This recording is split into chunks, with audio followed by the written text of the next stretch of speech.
লাহৰীঘাটত পকীপথ নিৰ্মাণত বিসংগতি কাণ সাৰ নাই বিভাগীয় কৰ্তৃপক্ষৰ। এয়া লাহৰীঘাটৰ বৰবৰীৰ মৰা মৰিগাঁৱলৈ যোৱাৰ একমাত্ৰ সংযোগী পথ। পথ নিৰ্মাণৰ পিছতেই সাধাৰণ গাড়ী গ'লেই চপৰা চপৰে খহি পৰে কাৰ্পেটিং। নিৰ্মাণৰ দায়িত্বত থকা ঠিকাদাৰ আৰু অভিযন্তাৰ বিৰুদ্ধে স্থানীয় ৰাইজৰ অভিযোগ। এই পথৰ মেৰামতিৰ কাম অতি নিম্ন পৰ্যায়ত চলি আছে বুলি ৰাইজে অভিযোগ উত্থাপিত কৰিছে সংবাদ মাধ্যমৰ আগতে। ৰাইজে অভিযোগ উত্থাপন কৰি লোক নিৰ্মাণ বিভাগক তদন্ত কৰিবলৈ আহ্বান জনায়। লাহৰীঘাটত পকীপথ নিৰ্মাণত বিসংগতি কাণ সাৰ নাই বিভাগীয় কৰ্তৃপক্ষৰ। এয়া লাহৰীঘাটৰ বৰবৰীৰ পৰা মৰিগাঁৱলৈ যোৱাৰ একমাত্ৰ সংযোগী পথটো আৰু পথটো নিৰ্মাণৰ পিছতেই সাধাৰণ গাড়ী গ'লেই চপৰা চপৰে খহি পৰিছে এনেদৰে কাৰ্পেটিং।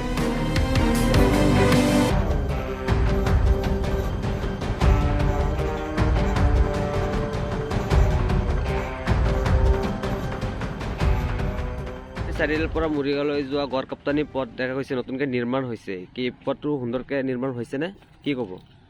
না, প্ৰথমতে আমি ক'ব লাগিব আমি চৰকাৰক ধন্যবাদ জনাইছোঁ। আমি প্ৰায় 10-15 বছৰ ধৰি ৰাস্তাটোলৈ আমি ভুগি আছোঁ। তাৰ কামটো হৈছে আমি ভালেই পাইছোঁ, কিন্তু কামটো যেনেকুৱা হ'ব লাগে তেনেকুৱা হোৱা নাই। আপোনালোকে চাওক, কালি কৰি গৈছে, আজি উঠি গৈছে, আৰু 3 দিন হৈছে আজি উঠি গৈছে, আৰু তেল দিয়াই নাই। আৰু তলত মেটেল নাই, ওপৰত খালী মাটিৰ ওপৰত কামটো কৰাইছে।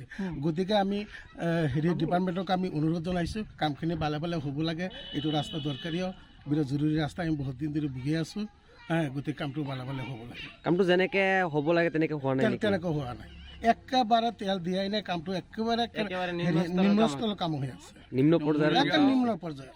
আৰু লাহৰীঘাট যিটো সমজিলাৰ এইটো গড়কাপ্তানি মেইন ৰাস্তা, ৰাতিপুৱাৰে পৰা গোটেই দিনটো ৰাতিটো গাড়ী অহা যোৱা কৰে। অতি নিম্নমানৰ কাম হৈছে। গতিকে এইটো ৰাইজৰ ফালৰ পৰা আমি আপত্তি জনাইছোঁ। বিভাগীয় কৰ্তৃপক্ষই যাতে চাই চিতি ৰাস্তাখন অলপ ধুনীয়াকৈ বনাই দিয়ে।